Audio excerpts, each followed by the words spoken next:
এত ভেঙে পড়ো না দেখি। এত ভেঙে পড়লে হবে? হ্যাঁ, ভেঙে পড়বো না? কি বলছো তুমি?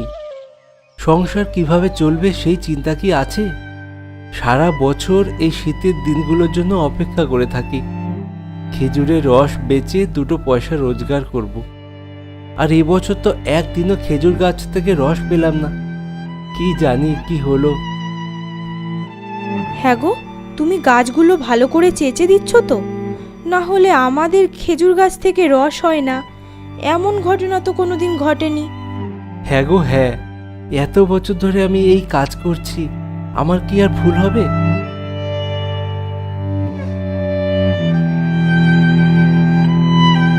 যাই, বসে না থেকে আবার বাগানে যাই। গাছগুলো ভালো করে আবার পরিষ্কার করে হাঁড়ি ঝুলিয়ে দিয়ে আসি, দেখি কি হয়।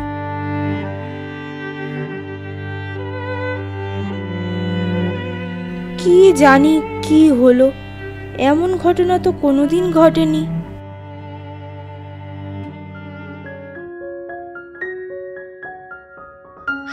খেজুর গুড় লাগবে, খেজুর গুড়। ভালো খেজুর গুড় আছে, খেজুর গুড়। এই যে খেজুর গুড় কত করে দিচ্ছ গো? 170 টাকা কেজি।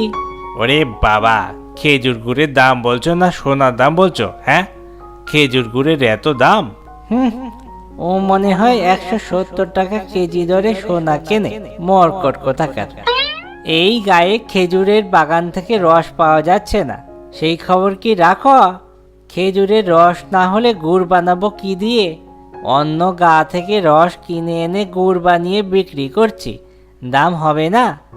যত সব, নিতে হয় নাও, না নিতে হয় ছেড়ে দাও। খেজুর গুড় লাগবে, খেজুর গুড়। না না না, দাও দাও, শীতকালের দিনে খেজুর গুড় না হলে কি আর জমে? দাও দাও, 1 কেজি দাও। বাঙালি মানেই ভোজন প্রিয়। প্রতি বছরই ঋতুর পরিবর্তনের সাথে সাথে নিত্যদিনের খাবারের সাথে যুক্ত হয় আরও বিশেষ কিছু খাবার। এই যেমন শীতকাল এলেই ঘরে ঘরে তৈরি হয় নানা রকমের পিঠে। এই পিঠেকে আরও বেশি সুস্বাদু করতে খেজুর গুড়ের জুড়ি মেলা ভার। খেজুর গাছের রস থেকে তৈরি হয় খেজুর গুড়।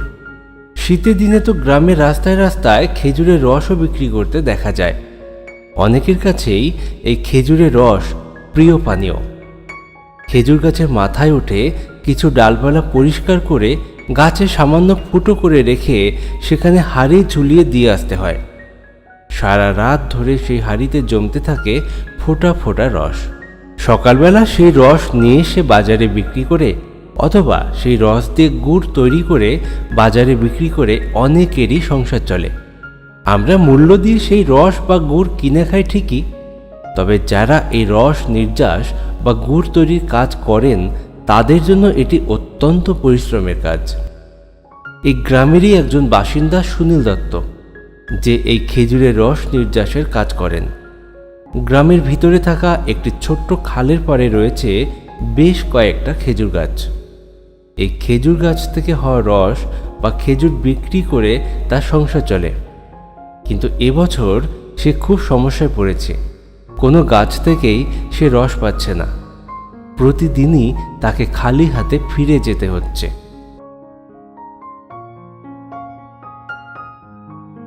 কি জানি আমার কপালে কি আছে, খেজুর গাছ থেকে রস পাচ্ছি না। এমন দুর্দিন তো আমার জীবনে কোনো দিন আসেনি। একটা দুটো গাছ থেকে হতে পারে, কিন্তু সব গাছ থেকে একই অবস্থা। কি জানি কি হলো। রক্ষা করো ভগবান, রক্ষা করো।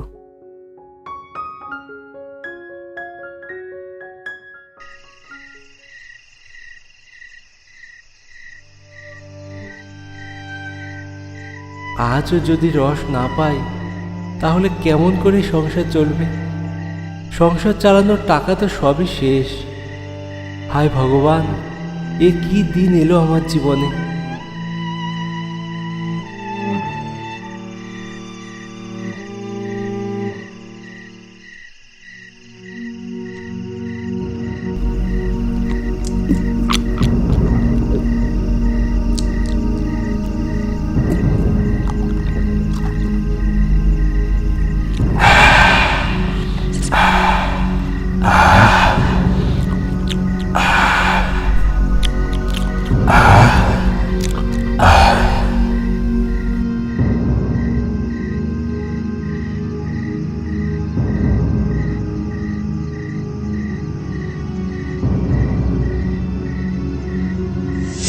কি ব্যাপার, এত রাতে খেজুর গাছে কে? এই খেজুর গাছে কে? এই খেজুর গাছে কে? এই বেটা,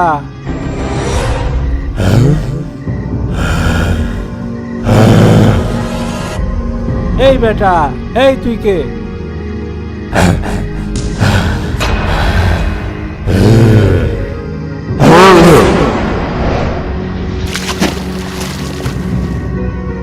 ওরে বাবা রে, এ তো হাড়ি ছুঁড়ে মারে।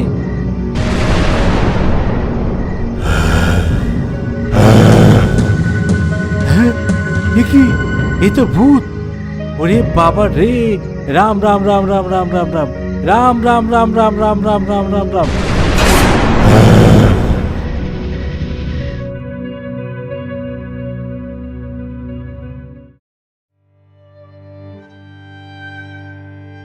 না গো না, গাছের কোনো সমস্যা নেই, ওটা নিশ্চয়ই কোনো চোরের কাজ।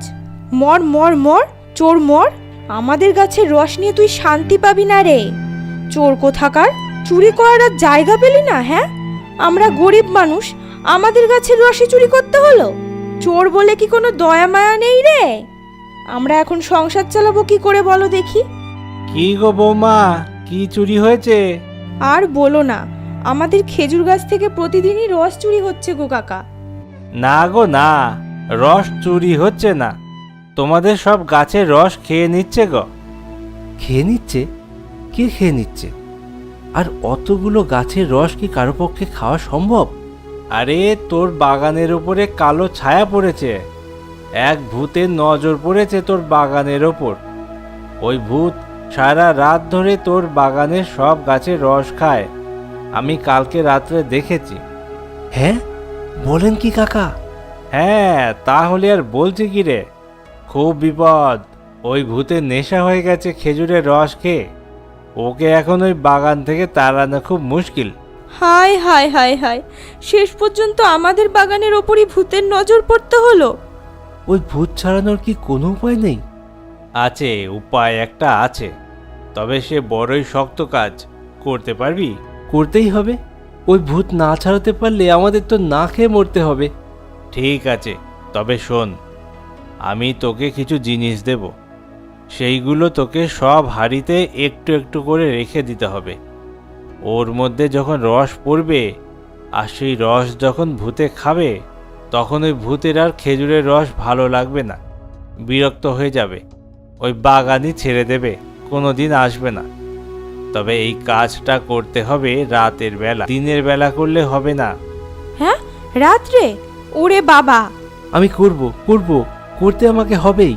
ঠিক আছে, তাহলে সন্ধে পার হবার সাথে সাথেই তুই বাগানে চলে যাবি, তোর কাজ করে দিয়ে তাড়াতাড়ি চলে আসবি, পিছন দিকে তাকাবি না, কেউ ডাকলেও সাড়া দিবি না, আর একদম ভয় পাবি না। ওই ভূত কিন্তু বেশি রাতে আসবে, তুই রাত 8টার মধ্যে কাজ সেরে ফেলে চলে আসবি। আচ্ছা কাকা, তাই করব।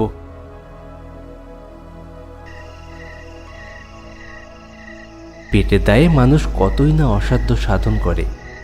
সংসার চালানোর চিন্তা মানুষের ভয় ডর সব কিছুকে দূরে সরিয়ে দেয়। গ্রামের সুনীল দত্ত পড়েছে বিপদে।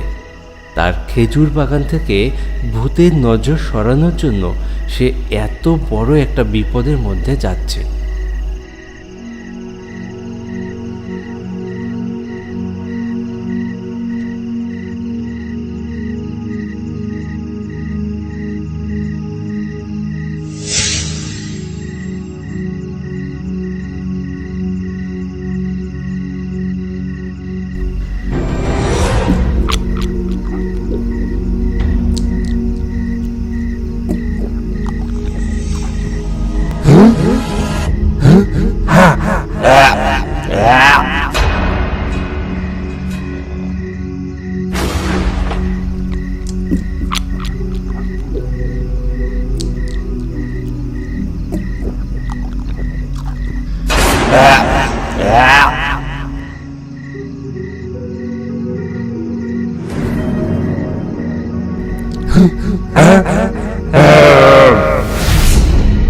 কে কে কে কে এখানে?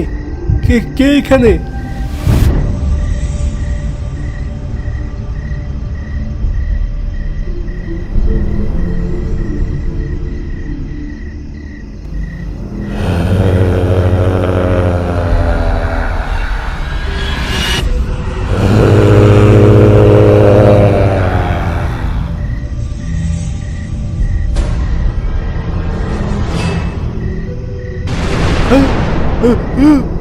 বাবা রে, ওরে বাবা, ওরে বাবা।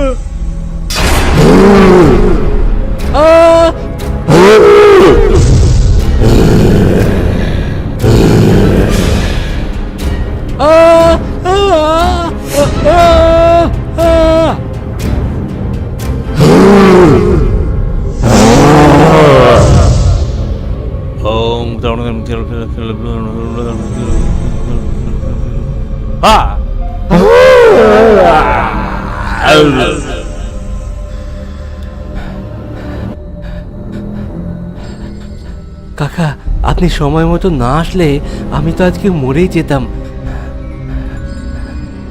আমি তো জানি এমন কিছু হতে পারে, তাই তো আসলাম। যাই হোক, ওই ভূত আর আসবে না এই বাগানে। তুই কালকে সব হাঁড়িগুলো পাল্টে দিস। চল এখন বাড়ি চল। এই খেজুর বাগান থেকে ভূত বিদায় নিল চিরতরে।